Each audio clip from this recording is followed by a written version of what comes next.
All right, so this is a podcast, obviously, and it is called The People Who Live Here. And what it is it is a podcast dedicated to the people in the greater Binghamton area. I take a lot of pride in being from Binghamton. I have lived here most of my life. I've moved away a few times. I was in the service, so I was away during that period of time. And I came back, and I love this area. And I feel like part of taking pride in an area is uplifting the people and their voices that have lived here for an extended period of time or they're from here. And so that's my goal. I would ideally like to interview people that like own small businesses or, just interesting people that have interesting stories from that are from this area or they live in this area or they have lived in this area for an extended period of time. Um, yeah. So that's the objective with this thing. I can go into that more in a different video, but right now, I will introduce my friend Jess Bennett. They're a multi instrumentalist musician. They are a record collector, also reselling records. They're a social worker. They have lived in this area for close to a decade now. And we're just going to talk and just see where things go and give Jess a voice that they might not otherwise have had in this community. So, Jess, welcome to the people who live here. Thanks, Mal. Appreciate it. Oh, my name is Matthew, by the way. You can call me Mal. That's what people typically call me. Um, so where are you from? I'm originally from Long Island. It's the town is called Southampton. It's like a super duper like tourist beachside town, with a lot of weird things going on that you wouldn't really see unless you looked with a magnifying glass. But I moved here for college, and I liked the area so much, and really didn't like where I was from, but didn't really realize that until after like moving away, right? So, like, have you seen Grey Gardens by any I chance? have, yeah. So, is that the same Hamptons? That is, I couldn't help but notice there's a street called Camelot, one street over, right? Yeah. So that's got to be intentional. But yeah, a lot of those houses, I mean, we don't see what goes on inside them or the people that are living or the raccoons that are living in them, right? But there is a lot of wealth in the area, a lot of wealth inequality that's like pretty fucked up. Um, like all the black people live in like one part of town or like two parts of town, I guess, and like there's a lot of day laborers like that are from a lot of Latin countries. And there's a lot of wealth that is just like kind of hoarded. There's a road called Billionaires Row where like Yeah. all the rich people live there, like in their McMansions, like so it's kind of I feel kind of like good riddance, like getting out of there. But the beach was pretty. That's So, like, I yeah, know going the great. Hamptons as being like an affluent area. That's always what Yes. I thought of Yeah. whenever I thought of the Hamptons. Yeah, my wife and I recently went, or before my parents moved, to like a just a clothing store, and there's like a regular looking sweatshirt. They wanted like $700 for it. Oh my It God. looked like they like found it at like Walmart and then just like ripped off the label. Yeah. It's vintage now. That's kind of what high fashion is now, though. I feel like Yeah. I feel like high fashion is more about like looking casual, but it's more about the name brand, like having that like Louis Vuitton or Gucci Oh, symbol in the absolutely. corner is like that's what makes it high fashion. Yeah. It's not the actual aesthetic anymore. Right. And I think peer pressure is just so much of that too. Like people wanting to keep up appearances and like there was a lot of like fashion trends that you kind of had to follow, and part of that's like normal school experience, but add wealth to that and you have a whole other thing. Yeah. So what did your parents do? Like, um how did they afford to live in the that's a Hamptons? good question. My parents were fortunate enough to my mom is actually an immigrant from Poland, and had become a registered nurse, so she worked in a hospital for about 30 years. And then my dad was a carpenter. He worked for like some big building corporations, working for people like Billy Joel, Roger Waters, like a lot of like famous people also live in the Hamptons too, Did you right? get to meet any of those people? No, my You dad's didn't. big Oh my claim to God. fame is the Billy Joel album River of Dreams. Yeah. That picture on there painted by Chrissy Brinkley. He delivered the plywood that was painted on to Billy Joel's house. he said. Yeah. And then he like saw Billy Joel in the background, but he didn't really acknowledge him. He's kind of a notorious asshole. But like, Yeah, Billy Joel isn't yeah. he just got diagnosed with like cancer, right? Oh gosh, now I feel like an asshole. Yeah, I feel like he just got diagnosed with like something. Hmm. No, I know like Wow. he's not from the Hamptons either, but he's from Long Island. Yeah, he's there's like Billy Joel like spottings, on Long Island. You'll see people Yeah. that are like, oh, he was at this Italian restaurant, but Yeah. yeah, but it's kind of cool like hearing like where my dad worked, but he always like bitched about the bosses and how everybody was like pretty superficial and difficult to work for. But Yeah. yeah. Yeah, I know there's like the whole debate, like so my ex is from Long Island. Oh, okay. And she always told me that like Nassau County isn't really like part of Long Island. She said it's not real Long Island. Yeah, like the way we were kind of raised is, in The Lion King when Mufasa's like everything the light touches is ours, and Simba's like, "What's that shadowy place?" Oh, that's Nassau. We don't go there. Yeah. Suffolk County is where all the beaches are, where all the Nassau County is very commercial and a lot of shopping malls there and stuff, right? But also a lot of big hospitals, right? So there's like in Southampton, there's like one grocery store, one hospital that like everybody uses, unless you can afford to shop at like Cinderella. But like, What's Cinderella? oh man, it's like this like fancy. Let me think of like the closest thing we probably have is like imagine like Panera, but like a lot more expensive and a lot more things you can buy. It's kind of like a fancy grocery store, but that's like a deli, and there's like hot food, and everything's expensive. Yeah. But not for rich people. They're like, "Oh, what a steal." Yeah.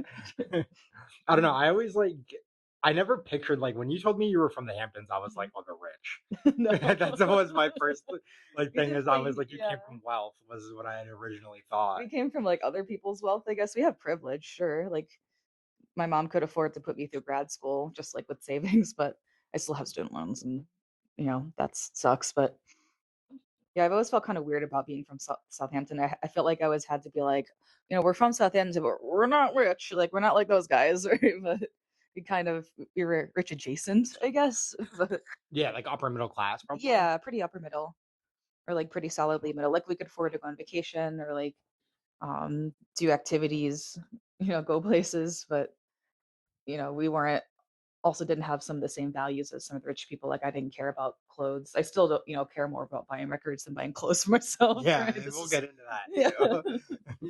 Mhm. Yeah, I know like I don't know, me and my ex we went down to Long Island to visit her family.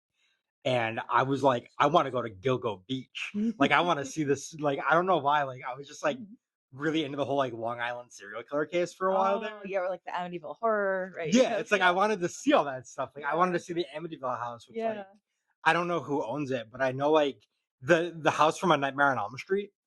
Yeah. That house, the people that live there like fucking hate tourists, Yeah. and they're like they're always like confronting them outside of the house. Mhm. And so I was like, I wonder if it's the same with like the Amityville house. Like, I think do they just they get sick of people like coming there to take pictures and stuff like that? I can knowing the economy, they probably welcome tourists, right? Because so much of our economy was tourism, and it's kind of cool because like we would get people from all over the world. Like I worked at this like I would call it a health food store, I guess, but it's really like exorbitant prices for vitamins and smoothies. Like I met Hugh Grant, I met Renee Zellweger, like all buying like smoothies and stuff. Like so that's pretty cool. But like Mhm.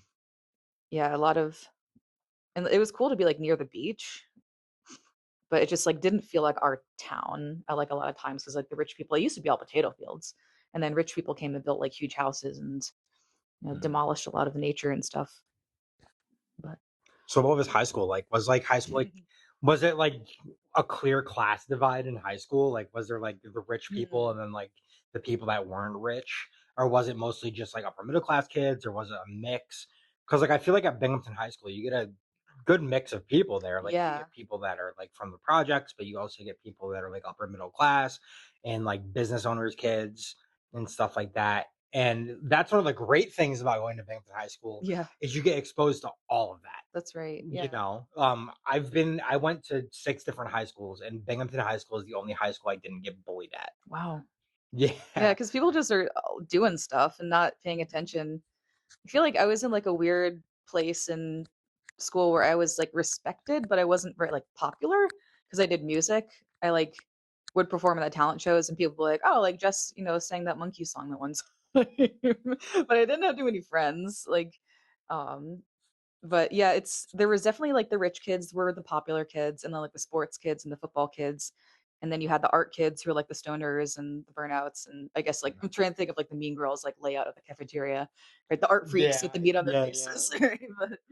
But yeah, you just had like a lot of different kinds of kids, and like there was a pretty sizable like Latin population too, and like it was a big thing. Like people would like stand outside of 7-Eleven like looking for work, looking to get picked up for the day, and they had to make how to make it, but they did like they had like the sign that said "No formar grupos," right? Don't form groups. But people just moved to like the grass by the 7-Eleven, and there was this like white dude who had a sign that just said "Deport illegals." Yeah, Really? he would stand there. He would That's stand there with the crazy sign. work. Yeah, and it Did was he? Do you know if he worked himself? Because like I feel like no. you have to have a lot of time to do Yeah. something like I that. don't think he did. I think he considered this his calling. Was Dude, that's like, crazy. people would honk at him, or like I don't know if they were honking in approval, probably like because it was a really busy 7-Eleven. I think it was like one of the busiest in the country, actually, just to where it was located. Like Yeah. people stopping to get coffee on the way because there's so much construction in Long Island. They were just constantly building, building, building, like huge houses and like mansions, castles. Really, like there was an actual castle on that I think it was either Calvin Klein or Tommy Hilfiger owned, and then one of them bought it, and the other one just fucking knocked it down, and then built his own like monstrosity, and then never What? lived there. Like, so The- we were all bummed. There was like, what's that Neil Young? So many castles burning, right? It was yeah. a pretty castle, and my dad worked there, and he said there was like a shark tank in it, and like, oh man, like it's just a waste. See, when you say Hamptons, that's what I like Yeah, picture the Hamptons being like. Is like I picture the Hamptons being just like rich people doing rich people things, yeah, and like no one else exists outside of that. yeah. That's how I always pictured the Hamptons. There's a lot of that too. And also like I think about this all the time, but we were part of like a pilot program where they wanted to see if like you teach kids Spanish from like an early age if they retain it better. So we had Spanish from kindergarten and I loved it. And I like kind of joke with myself, I'm like, did they just teach people Spanish so they could like talk to the help in their house? Or Yeah. like I feel shitty saying the help, but like talk to like the people in your house who don't speak English. Yeah. Like, Did you do that program? I loved it. Yeah, I took Spanish all the way through high school. I actually went to Spain for 2 weeks, and we had like a Spanish exchange program. Like kids from Spain came here and stayed with us. We had like a buddy that we were assigned to.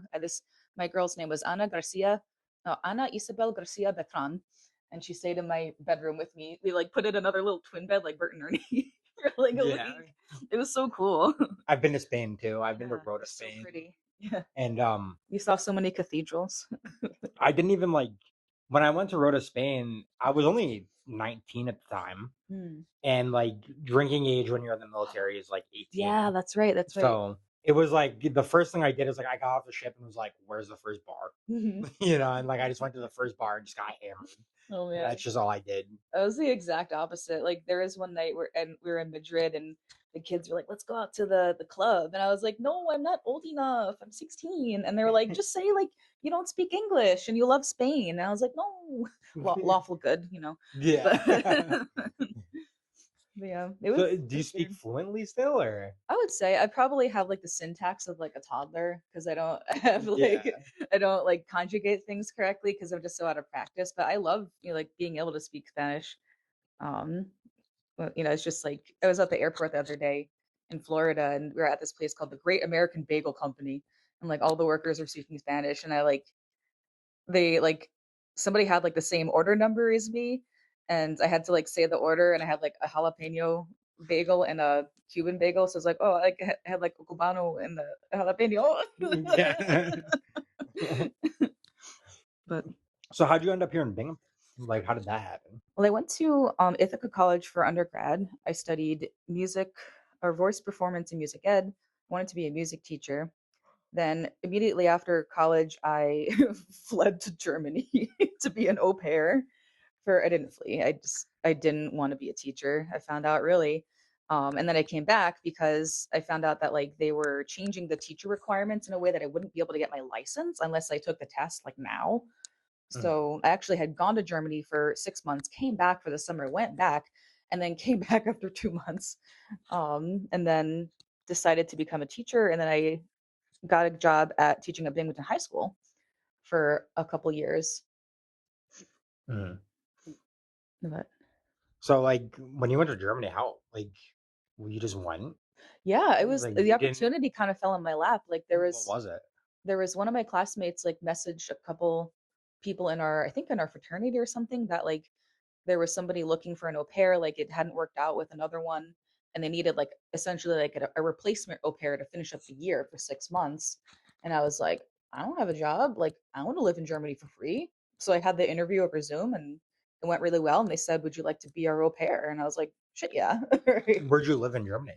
It was this little town called Edewecht. It's close to the biggest city was Oldenburg, which is like pretty close to the Netherlands and like Bremen. It's in the northwest kind of corner of Germany. Mhm. So we were in the Netherlands all the time, and like I was like trying to date people from the Netherlands. That was Trying to get wild. citizenship? No, I was trying to get late. No. Because it was I started using OkCupid because like everybody looked gay, like because they're so stylish. Like it's just a different. Mhm. Like I was like, I need to know who's gay and I need to know who speaks English. So Yeah. like that was a way for me to meet like those, and that's a pretty low bar looking back, Yeah. right?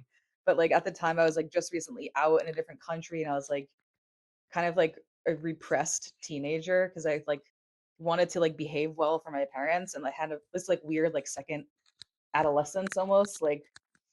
But yeah, So what is an au pair? an au I should pair. ask you that because I don't know what that Yeah, is. it's that's a good question. It's a foreign nanny. Like you have, um, my kid was 7 years old that I had. He was he needed like to be watched like after school. He had like structured. The parents wanted him to learn English. Um, the needs of the job will vary based on the family, but most parents want like a person to live within the house to do like some chores, to help their kid with English comprehension, to play with them, and to watch them like as needed, kind of. So my Mhm. setup was really nice because the family was super chill. Like I just had one. Well, it was kind of weird. One kid who was very, high energy. So we were playing a lot and like making a lot of music together. It was a really good fit. Like I saw some kind of horror stories play out with like some other au pairs that I knew in the area. Dude, there was that girl on TikTok, Mhm. last year. I don't know if you saw it. She got hired as an au pair in Italy, Mm. and, she, like, I don't know, like, what exactly happened, but, like, it just turned into, like, a shit show, Oh no. and it ended with her, like, fucking she was on TikTok, and she's like, "Watch me escape my Italian Oh my family," gosh. and she's, like, leaving at, like, 3 in the morning and, like, silently walking through the house and shit and, like, Oh my catching a gosh. flight back to the States, like, it was a whole thing. Wow. Did they follow her and they didn't know where she was? Yeah, I don't know, like, I only saw it, Yeah. I saw a YouTube video about it, I was like, Mm. "This is, like." I don't know, I just love the shit that goes on TikTok sometimes, Yeah. like, there's some wild people on TikTok. Yeah, and with I saw a lot of like different family setups. Like one family had 4 kids, and the au pair actually said that it was easier because the kids could play with each other.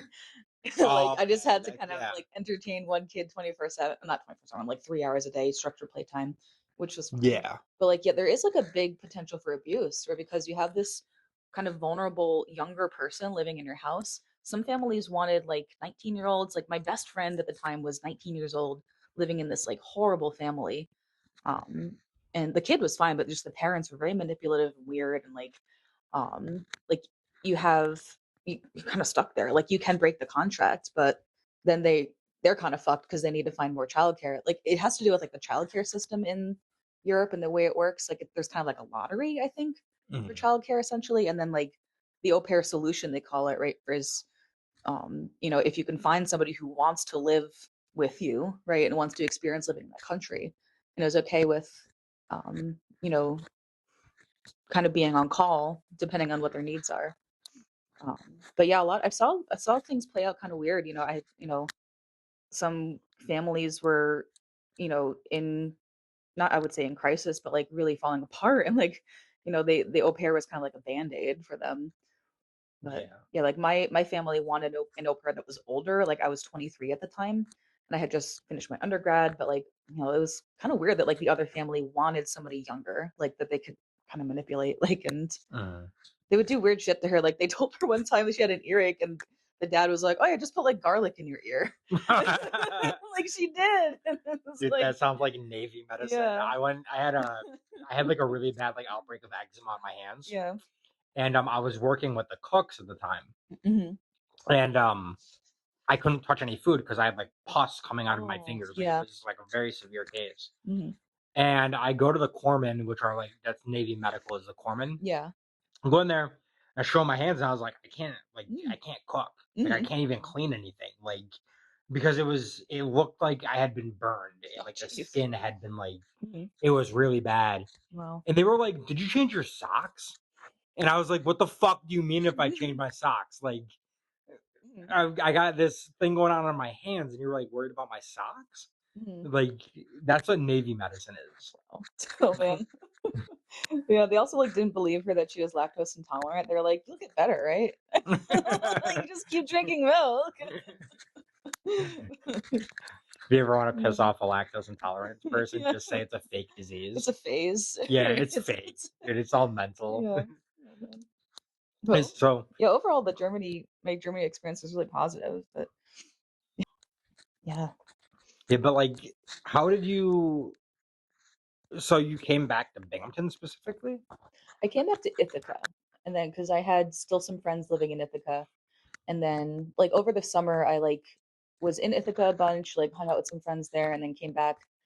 And I actually like met somebody that I really liked. And then right before I left, and I was like, oh shit. And then I was like, I think that was also probably played a part in like why I wanted to come back. And then when I found out the thing about my teaching license, I was like, shit, like I guess if I want to go be a teacher like I study for, I need to go back, right? Mhm. But and then the person ended up not wanting to talk to me, so that's fine. But Yeah, I mean it happens. it happens. Now you're Yeah. happily married. Yeah. So So, and you met Kaya over OkCupid, right? I sure did. Yeah, that was geez, like 10 years ago. Oh my god. Oh my God! Yeah. Wow. Yeah, that's crazy. I don't She was know. Like, gay and spoke English, so met both yeah, of it those met both of the qualifications. Yeah. requirements. Mhm. And is that why you stay here? Because of Kaya, or like, have you guys talked about moving out of the area? Or We like Rochester a lot. We also like Buffalo, but like we don't like 5 feet of snow. So, and like her family is here, and now my family lives in Florida, so it's like a 2 hour plane ride away. Really, we can fly to Wilkes-Barre or Syracuse. But like my job now, I can work anywhere in New York State. But she's pretty tied to her job because she works at a plant making audio equipment. yeah, Mhm. yeah, I've applied to that plant, Yeah. and they said they wanted to interview me, and then like, so it's really Mhm. strange. Like, I applied there, Mhm. and I applied there like 3 or 4 times, and Oh, each okay. time they like emailed me back and they're like, Yeah. set up a phone appointment, and like it won't let me set up the phone Oh appointment. no. So I called them and I was like, "Hey, Mhm. you guys want to do a phone interview with me?" Mhm. And like this website's glitching out, and they're like, "Oh yeah, we'll get right back to you," and they just Mhm. never did. Oh man. Well, a whole bunch of people are going to be retiring, so they're probably going to looking for some fresh people. Yeah, I just need Mhm. part time or while I'm in school. Oh, yeah. I don't know if they have part Yeah, time. They have like Kaya works like 4 10s, I think, during the week, and then like sometimes on Friday too. but I hated that schedule. Yeah. 4 10s. So it sucks. 4 10s is just like I hate that Yeah. schedule so much. I much prefer living appointment to appointment. That's pretty nice. Yeah. So you're into record collecting. Yeah. How Yeah. many records do you own? Oh Jesus. Be honest. Well, my Discogs collection says like 3,000, but that might not be accurate because I don't always remove them if I sell them right away. So it's definitely more than 100. We're probably in the thousands right now. Favorite? Favorite record? Oh man. Like just that one? Because like there are albums that just hit differently on vinyl. Oh man. I don't know. Probably like the first thing that comes to mind is like probably some old like Joni Mitchell records or like Blue, I think, is the name of oh, the Blue's album. good. Court and That's a Spark. phenomenal I think album. Court and Spark just turned like some old number of years, like 40 years old or something, right? Yeah. That's probably my favorite Joni record. Yeah, I don't know. I just love records. I think they're cool and that like they're like an actual like record of your life, right? Mhm. I have, some stories that go along with some of my records or records that I've gotten rid of. Um, I think, it's really cool to have like a physical representation, right, of the music that you're listening to and kind of watch it unravel, right, as you're not unravel or playing as you're listening to it. Yeah. Like this morning, I spun the Platters, the greatest hits. It's like an old like soul like doo wop almost like. Do you know this the song "The Great Pretender"? Uh, Oh, it's so good. Freddie Mercury covered it. Like the song was like written for Freddie Mercury's voice. Like it's yeah. incredible. Like, but it's like seeing that happen, and I just think there's such a thrill to like I dig in a lot of like thrift stores, and I found like a couple of jazz records in like a thrifty shopper recently that were in okay condition, but um, you have to be prepared. I had a record of Jim Jones, the People's Church leader. Oh my I had a gosh. record of him speaking. I bought it when I was living Mm. in Japan, and like Wow. it was like my prized possession. I was like, I fucking love that thing. And Mhm. when me and my ex broke up, she had it. She sold it, Oh no. so I don't have access to it anymore. But I wish I still had it Yeah. because I don't know why I like that thing so much. Yeah, it's pretty cool. I was just listening this morning to Walter Cronkite recordings from like the 60s and like, Martin Luther King's assassination and Robert F. Kennedy Jr.'s assassination or the first Robert F. Kennedy, right? That hasn't happened yet. Yeah. But the amount of lead in that man's body, he'll probably radiate himself. Yeah, he's an interesting character for sure. Mhm, I know. I have a few records. I don't have a mhm. ton of vinyl. I just because it's so expensive. Yeah, they're Like, heavy. yeah, and That's the it's like worst. not having the storage. I have them like right Yeah. in that corner over Oh, I there. see them. Yeah. I Um. see some misfits. Oh yeah, of course, you gotta have the Misfits on Mhm. vinyl. I think like um. I like the sound of vinyl, like the scratchy Mhm. popping. Like it just gives the music so much more character. Yeah, I think so too, right? Mhm. Yeah. Big truck, guys. Yeah, like this morning I was listening to Dave Brubeck, one that I found at Thrifty, and I got it for $1. The records were supposed to go up to $1.99, but the person who checked me out didn't know, so just $1. Yeah. So, it was a little crackly, but there's a system you say it's very good plus if it like plays good, no scratches. Like this was like more like very good or good plus because it was scratchy, crackly, but still the tone was clear. So. I feel like Mhm. the problem that I have with like digging through vinyls at the thrift store, it's like I go to Sunground to get vinyls Yeah, mostly yeah, because it's like I know that like they're clean. But when yeah. you go to a thrift store, Mhm. you never know what the condition of a vinyl is gonna be. Yeah, It's like because I found one of very. Billy Joel's "A Stranger" and I got like Ooh, super hyped because yeah, I that's that's a a good great find. album. Mhm. And I took it out of the sleeve and it was just scratched to Oh, shit. yeah. Oh man. But I did find Squeeze's "Strangers with Sweets." Wow, I don't know if you've listened to that. that's a good find too. Yeah, Yeah, like they have Squeeze is like one of the most like underrated '80s bands. for real. Yeah. Like Cool for Cats is just like Hmm. such a good album Or is it too. Black Coffee in Bed? Yeah, Black Coffee in Bed That's a is good like one. one of the Yeah. best songs. Hmm. Up in the Junction, Yeah. Tempted. Yeah. They That's have so good. many good hits. They do. Yeah.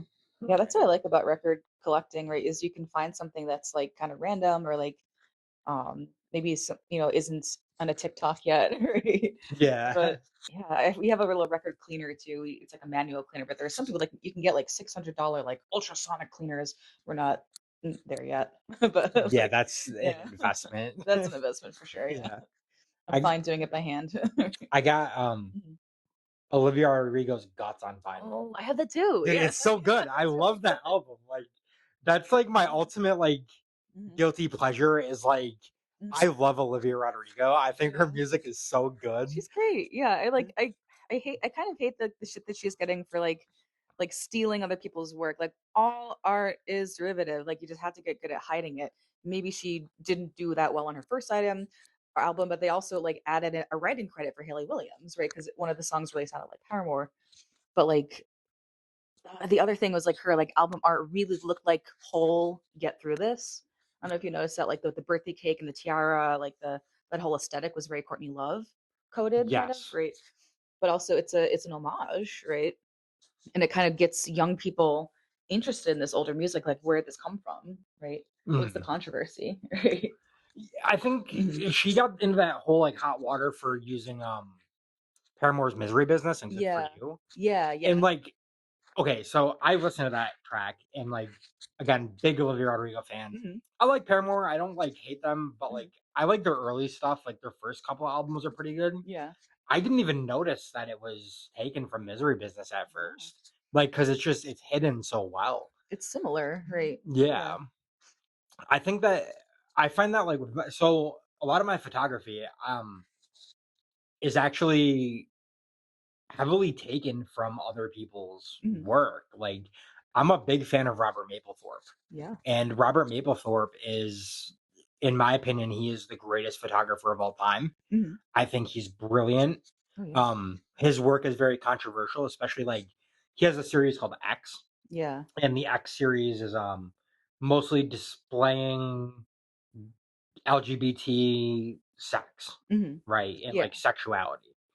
Part of the reason I like it so much is because what Robert Mapplethorpe does with that X series is he's not doing it to be like, um, this is what sex is like, you know, like this is what BDSM is like. Mhm. He's doing it as like fuck you. Mhm. You know, he's doing it as like this is my world. Like come step into it for a minute. Yeah. And I like that. And I feel like when I work with subjects in studios, I'm a photographer. Mhm. When I work with people in a studio subject, I'm mostly thinking about Robert Mapplethorpe. Yeah. And if you look at a lot of my work, it is very heavily inspired by Robert Mapplethorpe. Mhm. Um, the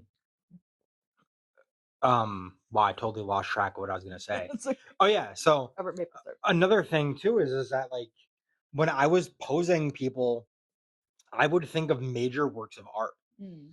You know, like I would think of like um I would buy books from Barnes and Noble Mhm. of like famous paintings and Yeah. like famous artists and stuff like that.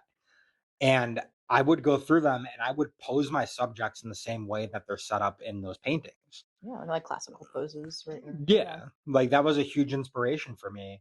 Mhm. And I think that if you look at my work, I think that it's different enough that you can't be like, oh, that's Robert Mapplethorpe, Right, you like know? that was the Venus de Milo, right? Yeah. Like, those are the rip-off. Yeah. But I think Mhm. all artists do that. Yeah.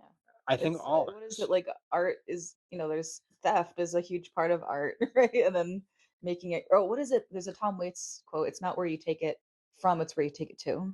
Right? Yeah. Yeah, kinda like And that. I love Tom Waits, by the way. Yeah. Like Rain He's Dogs is oh my god, yeah. phenomenal. Talk Um about, grails, right? his Mhm. first album to Closing Time, Ooh. really good. Or Sky Looks at the Diner, like, Yeah. yeah, Swordfish Trombone is a good one. Mhm. He is something else and like Yeah. I feel like he doesn't get the credit he deserves. Yeah. Like he just does his music is so interesting. Mhm. Yeah. So Kaya's from here too, right? Yeah, she's born and raised in Binghamton. She, like, actually went to the elementary school that I taught at for a bit. Which elementary school? Ben Franklin. That's where I went. Wow, oh my gosh. Yeah, I lived right down the street. So did she. Yeah, she grew up on Conklin Ave. Yeah. Yeah, I grew up on Mhm. well, I grew up on the Arena Street. Oh, There's like okay. there's that pizza place Mhm. and the blue house right next to that pizza place. Mhm. That's the house I grew up in. Wow. Yeah, so I spent my entire childhood over on the south side. Mhm. My like world ended at the end of the Arena Street Wow. and the other part was the Weiss. Mhm. Like the Weiss that closed down actually. Oh, yeah, I know what you're Um talking about. Yeah. So that Mhm. Weiss and then Yeah. the Speedway, that was like my world for the first like 10 years of my Totally. life before I like branched out and like, you know, started doing things outside of the Right. neighborhood. But that was my life, Yeah. you know. In Benjamin Franklin, I used to walk there when I was a kid. Like, Yeah, those, like, very imposing steps on the way, like a yes, Mayan temple with the going up hills there. down it too. Oh, man. Yeah. I remember my first grade teacher. Um, so this is 2003, Mhm. right? She came out of the closet. Whoa. And that, like, back in 2003, like, that's like a Yeah. huge deal, right? That's, yeah, but people are still saying like that's gay all the time. I mean, people still say a lot of gay Yeah. too, right? But it was like more acceptable. Yeah, it's like Yeah. being gay wasn't as, like, nearly, I mean, there's still some, not to get political or anything, but, like, there's still some issues with that today. Yeah. But, A few. like, yeah. Bit few.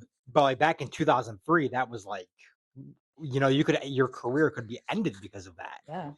And I remember all of the parents took their kids out of that class, Jeez. and my parents intentionally left me in that class because they wanted to teach me a lesson on acceptance. Wow. Was it So, just you and the teacher in there? it was me and, like, 4 other kids. Wow.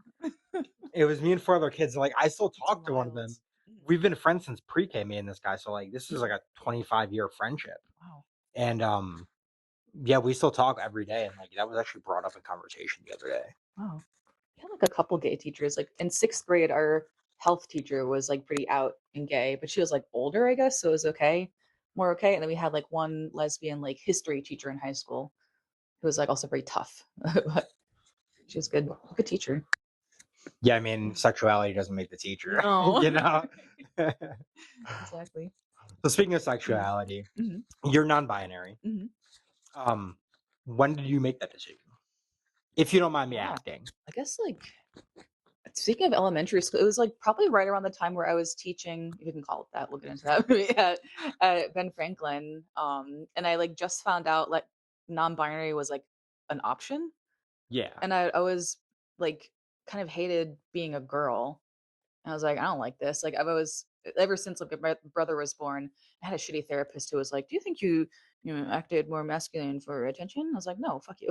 Like Yeah. I didn't say that, but looking back, I'm like, that's a bad therapist. But like, Yeah. I've always been more masculine presenting. And I was like, oh, this is an option. I can identify like this. Bet. Like, and then every day at the elementary school, like I would have a kid come up to me that was like, "Are you a boy or a girl?"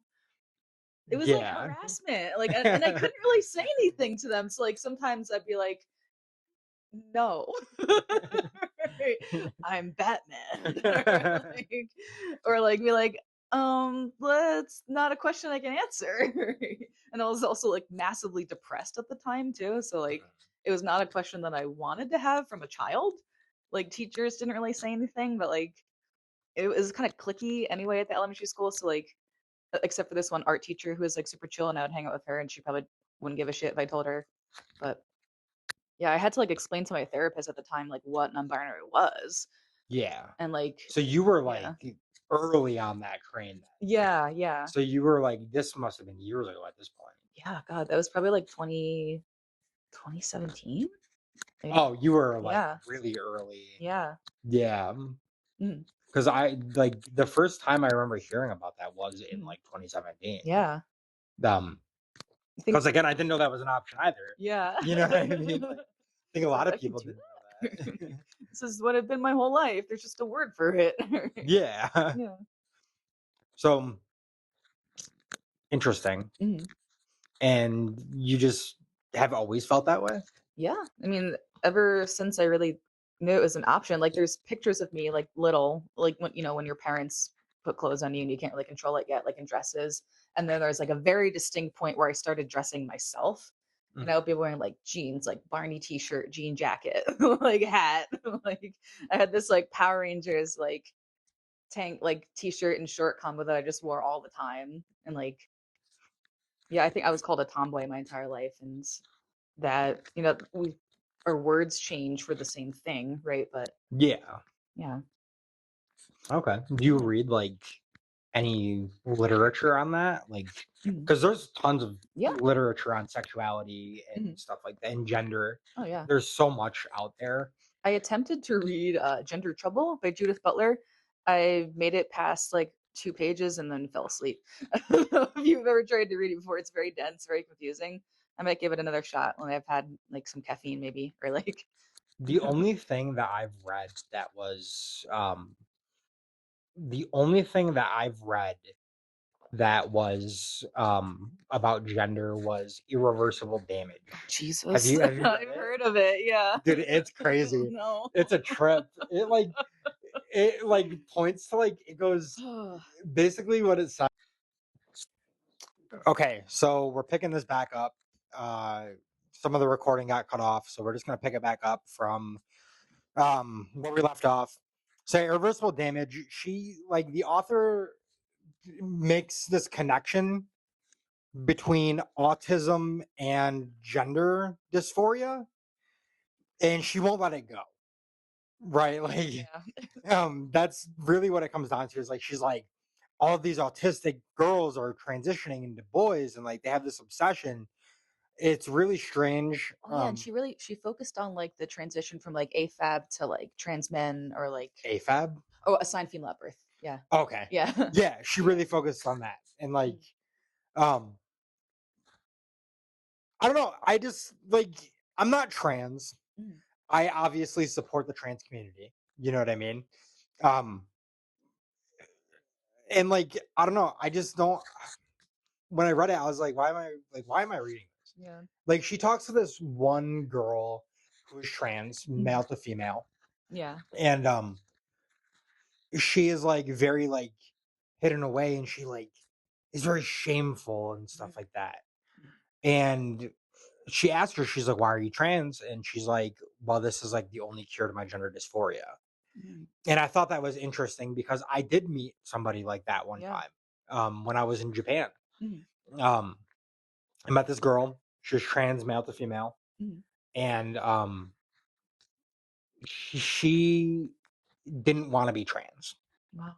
Uh, I can imagine in Japan too, like the culture around it's being not yeah, accepted. it's not It good. is Yeah. not accepted. It's like to transition in Japan. It's Mm, not like you can go to a doctor and request hormones and they'll give it to you, yeah. right?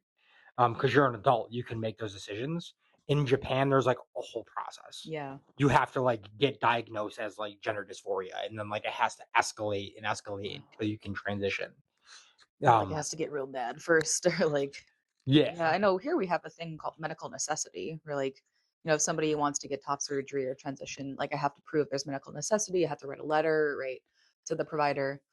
But yeah, I mean, I can see like there's oh gosh, I was gonna say a couple things. Like the one thing is just like the perception of like being born female versus being born male, right? Look at like how just culture just shits on women. Like so like yeah, and also like I feel like it is valid to like for a lot of I feel like maybe it is a little more common, right, to see people who are assigned female at birth, right, who are going to be experimenting with being more masculine in spaces, right? Because it's I know for me at least it's a comfort, right? Sometimes if I can like for example, like I've been like getting more into the Bills lately, right? And yeah. I was really, really mad that they lost. But like there was a guy like installing like a phone line in my office the other day and he had a Bills cap and I was like, oh man, you catch the Bills Jaguar game? And like I really liked like kind of like the masculine exchange that we had about that. Like Mhm. being masculine kind of allows you to move through the world differently, right? And I would argue even easier, right? For Mhm. a lot of people, right? That could like one of the guys I really look up to, Devin Price. You're asking about literature. I actually did read a bit about him. He is a or they actually just went from being a trans man to non-binary. They wrote a whole article about like how what they think they were really looking for and was the kind of ease about being more masculine, right? And that upset a lot of people, right? And because a lot of people do transition, right? Because and people don't like to be told why they're transitioning, right? They don't like to be like just like I didn't like to be told by my therapist, oh, you're probably just dressing like a boy to get attention from your parents because you have a younger brother now. And I was like, no, fuck you, like Yeah. it's like people there's there's reasons, right? But ultimately it's how do you feel more comfortable moving around the world, right? And if for me like being presenting more masculine, I've always dressed more masculine. Like if you've ever seen pictures of me in a dress, it looks wrong. Like Yeah. I had to Yeah. put on 2 recitals in a dress and a gown and I was like, I hate this, like I hate makeup, I hate But you everything. look snazzy in a suit, by the Oh, way. thank you. You do Yeah, like at your thank wedding, I was you. like, damn, they look good. Yeah. Yeah. But there was a lot of pushback from my family. I feel like there was always just within my own family, there was a pressure to perform femininity, like and submissiveness, right? And like now I own my own business, right? I mean, I could have plenty of women, own businesses too, right? I'm not saying I'm more valid as a more like mask person, right? Mhm. But it just feels right for me, right? And I feel like within gender, right, you have one of the things I learned about in a recent training was like male and female energetics, right? So there's healthy feminine, healthy masculine, wounded masculine, and wounded feminine, right? So like Yeah. wounded masculine, it's just the paradigm which our culture is in right now. It has to be right. It's narcissistic, right? It's not taking any advice from other people, right? And wounded feminine is kind of like the like one I had one client characterize it as like this is the Harry Potter villain, the Slytherins, right? That they're the traits of that. I don't know if I answered your question. I think I got a little off track. No, you're fine. You're fine. You're fine. Don't Yeah, worry about we it at started all. talking about irreversible damage. Well, it's just Yeah, the flow of conversation. yeah. I think the only like downside about being a man, Mm, and like I say this as like I have a mood disorder. I have bipolar yeah, disorder. Um, it's still not widely accepted for men to like have feelings. yeah. And Mhm, you know, I was like, I remember one time I was crying and mm, my dad was around, and this was within the past like 3 years. He's like, "Why mm. are you crying?" Wow. And I was like, "I don't know." Mhm. And he's like, "Well, stop." And I was like, "What?" Jeez. I was like, "I don't like." Yeah. I don't know how to like like it's not accepted for men to have Yeah. feelings or like Other than it's anger, other right? than Or like like, yeah. anger, yeah. But like and like you see that reflected like the male suicide rate is Oh my fucking god. huge. Yeah, and add into AI to the equation, jeez. Yeah. Like, Like the mm, male suicide rate is like very high and like yeah. I know women attempt more than men and men just choose more It's a different meth lethal, yeah, exactly, you right? Women know. are more likely to take pills or like, a man is more likely to like buy a gun, right? Or Yeah. yeah. But like still that suicide rate is like extremely high for men. Yeah, and talk You about know. different cultures, like a country like Japan that has like a work, culture of just like you're gonna work till you die, right? And Yeah. people feel trapped, and there's a stigma about having mental health concerns, right? And that's a disaster, right? When you get those all Yeah. together. I know Korea has like a high teen suicide rate. Yeah, yeah. Um because their like thoughts of like schooling Ooh. is so intense. Yeah, yeah. Um yeah.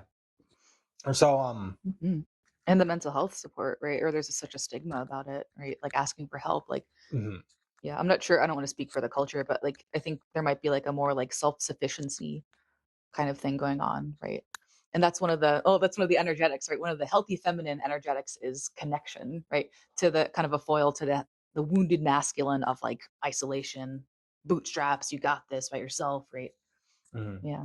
Like part of the reason why I didn't get help for so Mhm. long because I was unmedicated and undiagnosed for 4 years. Wow. Um and my solution to it was doing drugs. Yeah. And part of the reason I didn't get help for it was because I was like, well, I'm a man, like I have to just deal with it. Mm. So and this is with like my ex sitting me down and telling me like I Yeah. think you're bipolar. Mhm. And then my response to her was like, I'll just deal with it. Wow. That was my response to Yeah. it. Is like I will just deal with it. Mhm. And turns out you can't deal with it. You need a little help. Yeah. Yeah, just a little bit. And Yeah. yeah, I feel like that's where like men are lacking. And you can also argue that like men have done it to themselves. Mm. You could make that argument. Mhm. It's Um just in the culture, right? yeah. You could make the argument that like yeah, well men make it so men can't have feelings. And I understand that Mhm. like because there is that to a degree, Yeah. you know. But I feel like that's also something that's changing as well. Yeah. And now we have, and there's also like, I feel like it becomes a meme sometimes because you have like now the meme of like the performative male who's like doing Yeah. too much, right? He's Listens to Hobo listening to Johnson. Claro, right? Yeah. Like, or he's like too supportive. He's got the pussy hat on, right? Yeah. So there's almost like, I mean, that's a hyperbole, right? Because there are dudes who are like that, like who use feminism as a pickup line, but also like that shouldn't be our first assumption, maybe, right? I feel like Yeah. we're kind of too hard on guys sometimes, right? I feel like guys Yeah, like that are predatory though. yeah, Like there's something going on where yeah, like you know what I mean? There's just something going on that's like and I like Claro. mhm, Like I'll be the yeah, like Flamin' Hot Cheetos is a great song. yeah, Like I like that song. mhm, But I'm not like like my girlfriend, who I will not name Mm, for her privacy, mhm, she always tells me that I'm masculine. mm. If you do want to see masculinity at like full force, you are free to come over during a UFC fight night, by the Okay. way. It's usually me, my cousin, Antonio, Mhm. and Derek. Okay. And we get together and we watch the fights together. Mhm. So if you ever do want to jump in that pool of masculinity, you let me know. And you're We'll more have to than see. welcome. Yeah. Oh, yeah. So yeah, you spin records too, I right? do, yeah. Tell me about that. Tell me where you do it, what Mm, times you do it, because um, obviously with this platform, I want to support individuals that are doing things. mhm. So shout out whatever you need to shout out. Yeah, right now Talk about spinning, where you do it, all that stuff. I just have my setup in my house, but I have done some live events before. I call them like spin and sell. So I'll have my two turntables and my receiver in the middle with a fader, so I can like do transitions, and then like if you want to hear a record, I'll throw it on the table for you. And I love to do those. I've done it before at the Just Breathe store. I've done it at Beer Tree.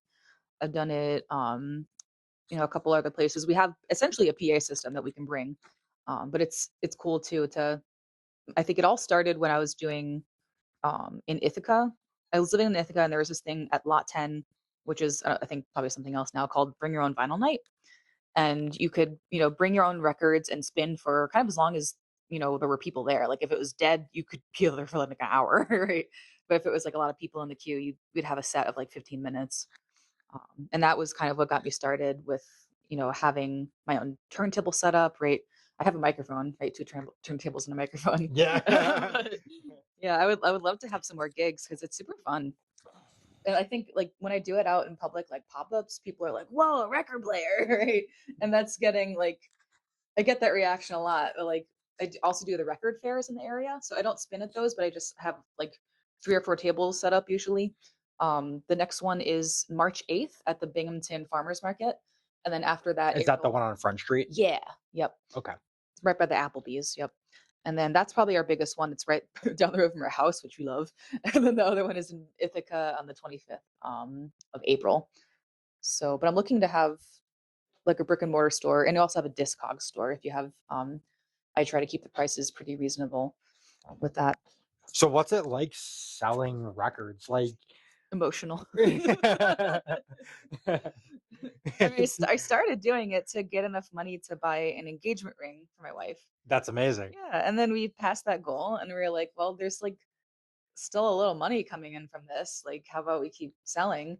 And it's essentially like a monetized hobby, right? But you probably break even. Like, I've not reported on my taxes, right? Because fuck Yeah. taxes, fuck Trump. Like, he's not getting any of this record money. But like, I would guess that I probably either break even or make like a little bit more.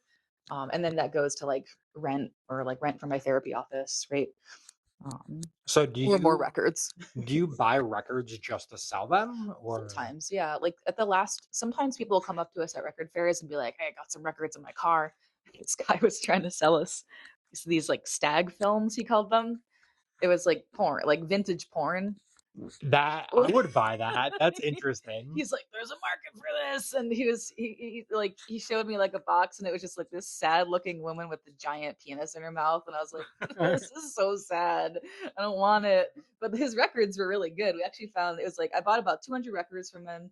There is a first edition Metallica Master of Puppets, Wow. which I sold for about 200 bucks, plus Oh the shit. Discogs cut. Yeah. And then Damn. we've been steadily selling some of those other records. A lot of them were really dirty, so I had to clean them. But I kind of consider it like you have to, clean the oyster to find the pearl sometimes, right? Mhm. Like for me, like if the record is in good shape, that's the most important thing. And if the sleeve can be a little beat up, but people care about, a lot of times how the sleeve looks, right? There's different gradings, right? So like a beat to shit record I call BTS, right? It's going to be like poor or fair, and then there's good, good plus, very good, which is like most of our records are there, and like very good plus. It's clean, it plays well, and then there's near mint and mint.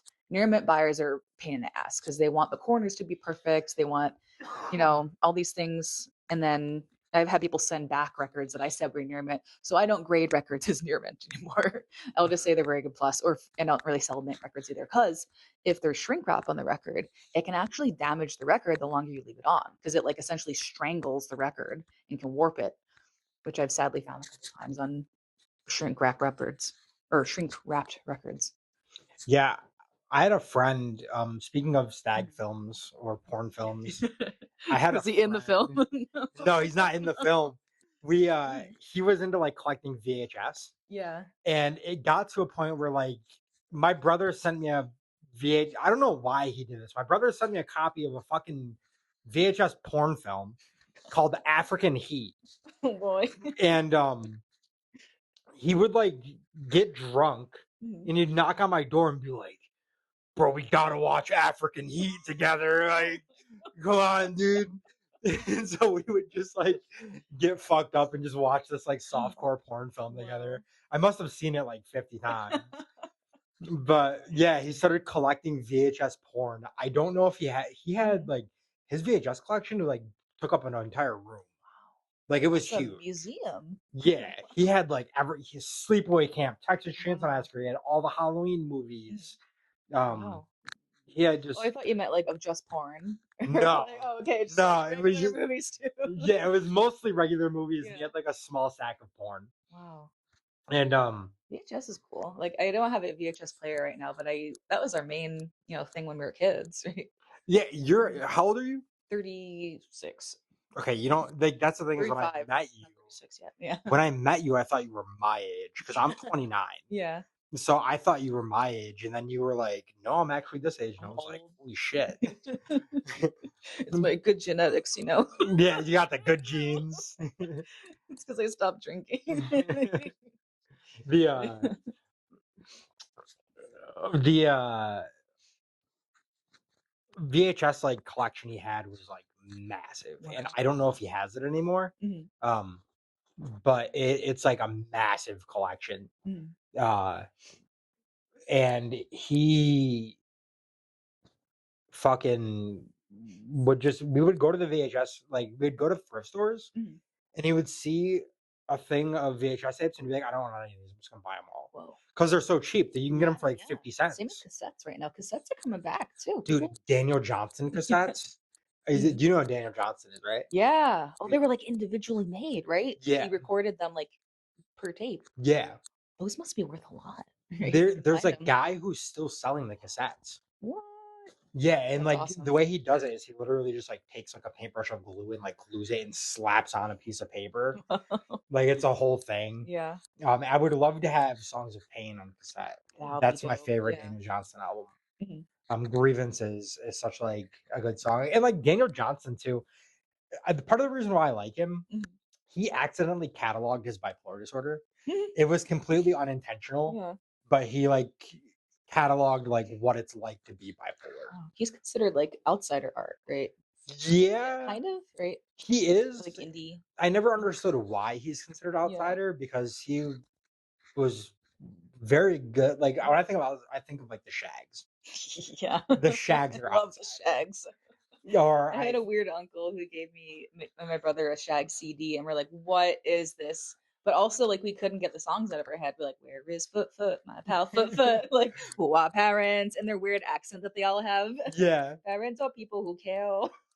it's Halloween. It's Yeah. Halloween.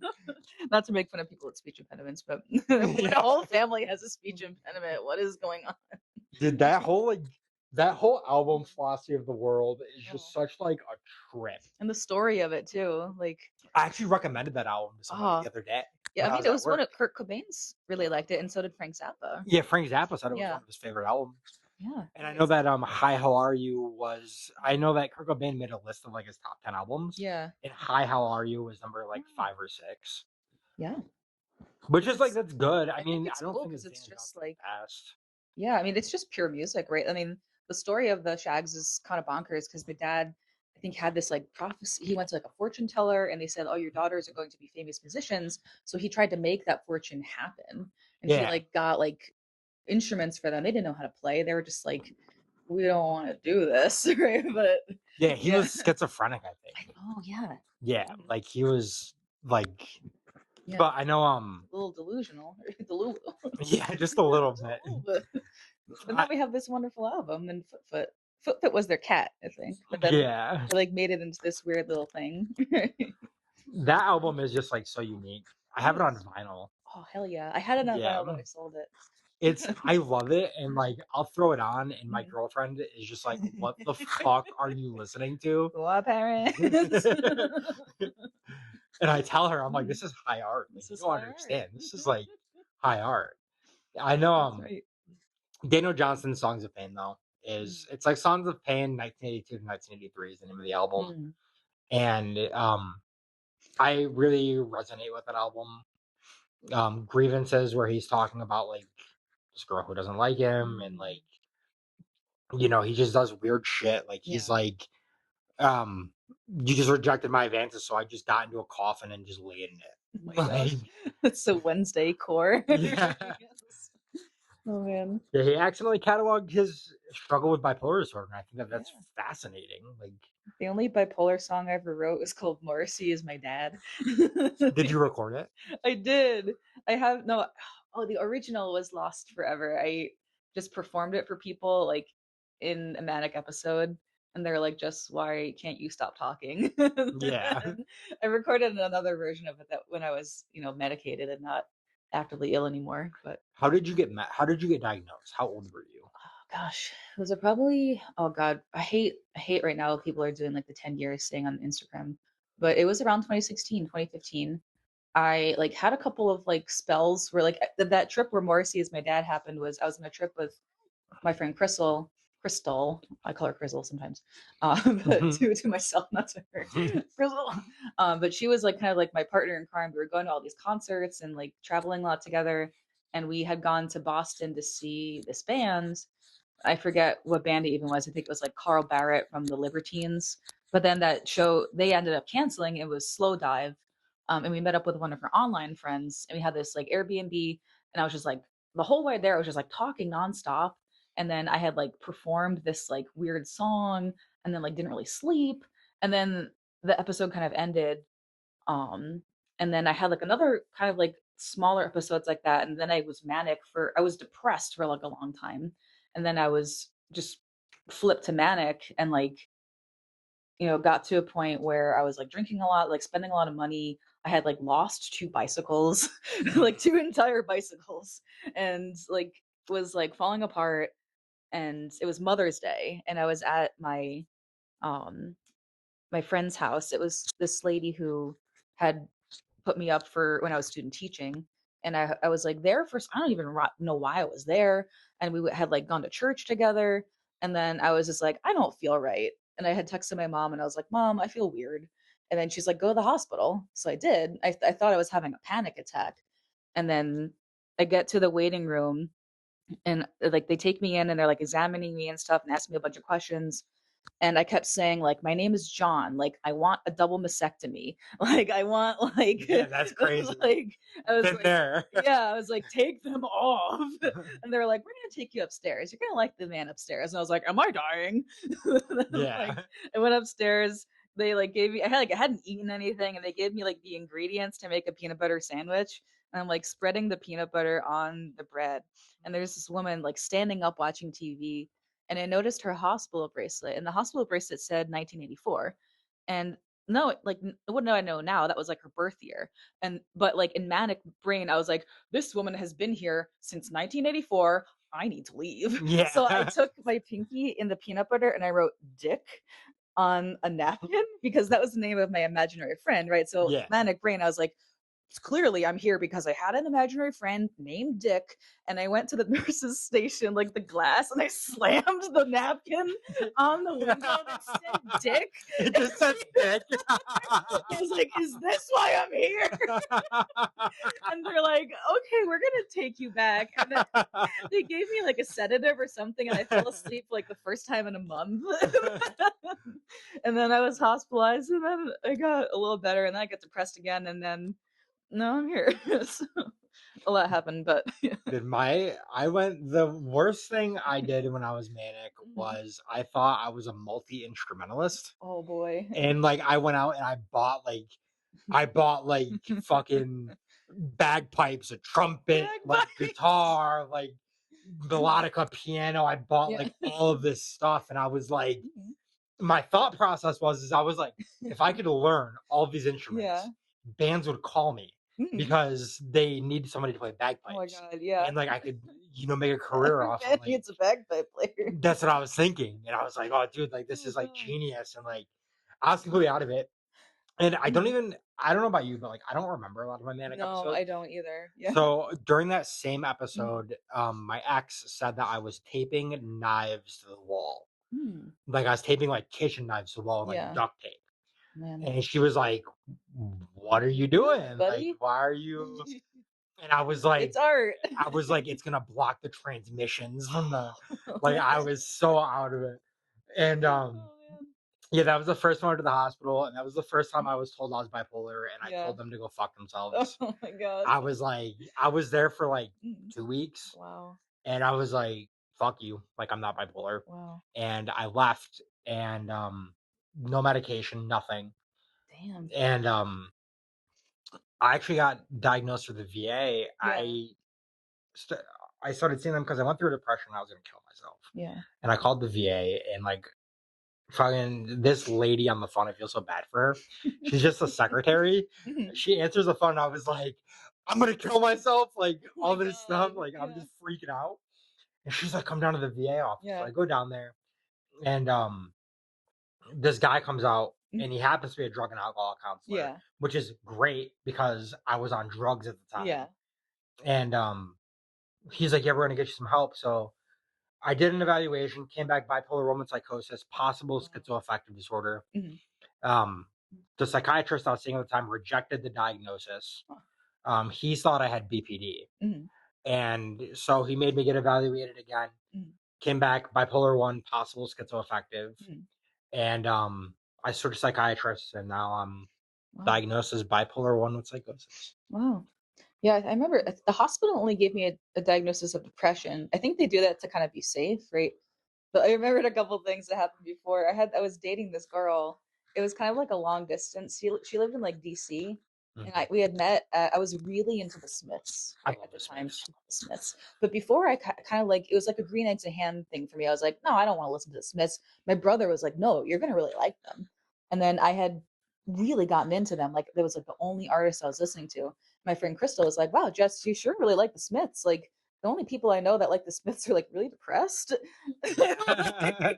Meanwhile, in bipolar land, right? And then I had sent this girl. I broke up with her because I was like, I don't think like over the phone, drunk. And then I had like some things that belonged to her, so I sent them to her in the mail. But because I was so manic, I also sent her like garbage in the mail, Yeah. and like a broken light bulb in a mason jar, and like the lyrics to "This Must Be the Place" like ripped up on a piece of paper, and like mac and cheese boxes, and as well as like records and shit that was hers.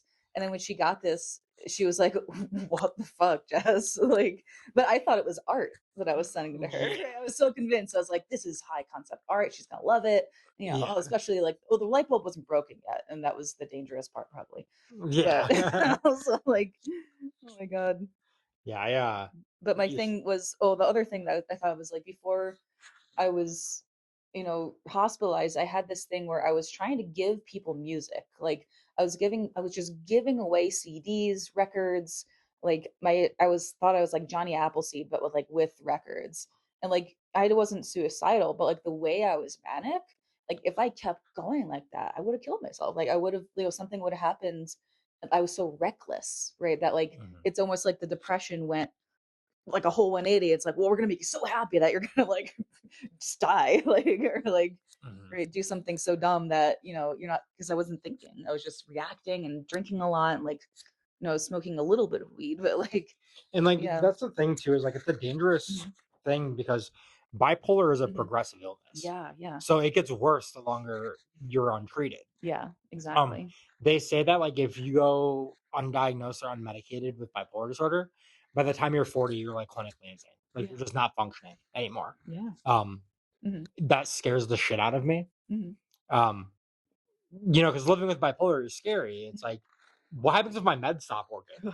Like that's something I think about often. Yeah, Just like, what happens if my meds stop working? yeah. Like, or I build a resistance to them, which like I don't know if you can build a Mhm. resistance to lithium or Yeah. olanzapine. You can. No, I don't think so. Yeah, I've Oh, been on lithium for 10 years. But the the only thing that happened is what's your like dosage? I take 600 in the morning and at night. And then I also have like a little bit of Lexapro, just a little bit, right? And then a little bit of risperidone or a little bit of antipsychotic. And then in the morning, I have to take a thyroid pill because, like, you know, the lithium was fucking up my thyroid a little bit. So they had to find like a synthroid dose that worked. And we had to like titrate that for a while. Now that's pretty solid. Yeah, lithium made me fat. Oh, It made me yeah. fat. Like, but I figure I was Oh like, my god, dude! I got two texts this week that like it was like your insurance is gonna cover Ozempic. I was like, are what you are gonna you do it? telling me? Oh, No. you're not gonna do it? Oh, darn, dude. If my insurance covered Ozempic, I'd do it. Oh man. I would do Yeah. it. Because it's like Mhm. being fat is uncomfortable. Yeah. Like I don't feel comfortable in my own skin. But Oh. like, I figure like when I think about it, I'm like, if the price I have to pay for stability is being Mhm. fat, Yeah. I'll take it. Yeah. I know when I look at pictures of myself when I was manic, I was like super skinny, but like so unhealthy. Did you have the Like, manic phase? You're yeah. like Yeah. your eyes are just Yeah. like wide open. Yeah, I mean, some of the pictures of me are like scary. Like, I have this one picture of me in drag where I'm like eating a sandwich and I look like a wild person. Yeah. Like, I have but a yeah. video of me. During the Mhm. whole bagpipe Oh incident, my God. I made an ad on Craigslist looking for a bassist. And some guy, some poor soul answered the fucking Oh, call jeez. and he comes over with his bass and an amp. Yeah.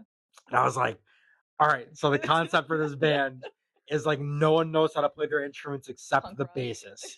Like only the So bassist knows cute, how to play the buddy. instrument. So he starts playing and I Mhm, start like just fucking mhm. bashing buttons on a melodica. And I stop and I'm like, it's perfect. I was like, it's perfect. And this guy was like, Amazing. what the fuck is going on? Well, yeah, I feel like one of the things I was doing when I was manic was just like making so many plans with people.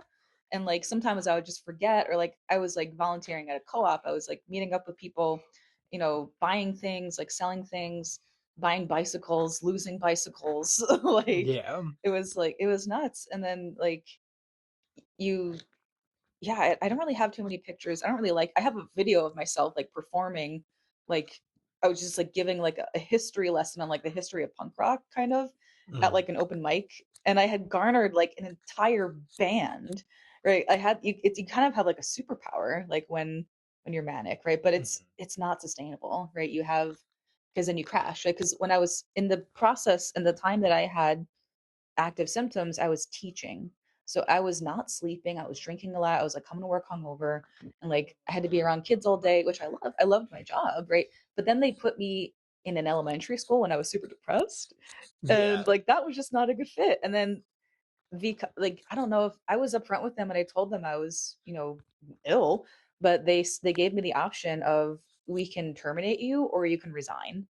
So I chose to resign. And then I thought, well, fuck, now I don't have a profession anymore. So let me try to do social work, which is like what I wanted to do anyway. I was just about Yeah. to ask if that's Yeah. how you got into social work. Yeah, cuz like those women in the hospital like they saved my life, right? Not to be corny, but they were patient and there's this one lady who had dyslexia and she would take people's orders for food and she would get my order wrong all the time and she would be so scared. I'm like, it's okay.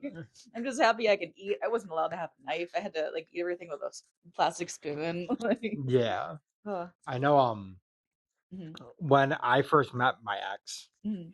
I was manic. Yeah. And Wow. I was in mania, but like this is before my manias got bad. Yeah. My manias started getting bad after I started doing drugs. Yeah. That's when it Yeah. like, that's when I don't think that I went through like episodes of psychosis Mhm. until I um started using drugs. Yeah. And so I was like manic, but I was like happy manic. I was like, Mhm. everything's great. Like, Yeah. Like I you feel wasn't, good about yourself, right? yeah, like it feels like I tell Yeah. people it feels like you just orgasmed. Yeah. Like That's the feeling. and it's mine were so immediate. Like I had gone my first thing that happened was a really bad depressive episode. And like I was starting it was my second year of teaching high school. And I was just out of ideas for lesson plans. Like I could not think of what to teach. And so I wouldn't prep. I wouldn't do my we're supposed to have 3 days of lesson plans worth. I would just go in through the day and it'd be like, okay, we're learning about Blondie today. Like, because my classes were like the electives. It wasn't like I didn't have a classroom. I just had like a group office. Like I didn't really like the one orchestra teacher like hated that I taught my guitar class in there. So she pushed my class out because there were only like 3 kids in the class, but they loved it because they could get like individual attention. Mm. But she advocated to have that class not exist anymore. So And what yeah, was like the ultimate decision that made you go into social work? I think like I was like, I don't think I ever really wanted to teach. Like, I think part of the reason I went to Germany was like to escape and to get like some experience doing something else. Like the first day that I had gone to this teaching job, I open up the cupboard and I see all these like worksheets and stuff, and I just get hit with this immense feeling of dread. I was like, fuck, like I don't want to do this. Like I hated like having to wake up early in the morning. I was also driving an hour to and from work. I was living in Ithaca and working in Binghamton. Ooh, That sucked. yeah, Yeah, don't do that. So I had that same commute. yeah. I worked in Marathon for Mm, 7 months, 8 months, yeah. and Mhm. that commute, it's like a 45-minute commute. It sucks. Sucks. But I think what I loved working with the high schoolers because they were so funny and like you get to know. I had small class sizes so I could get to know my kids a lot. And a lot of my kids would hang out with me during lunchtime and they would just like talk about their lives.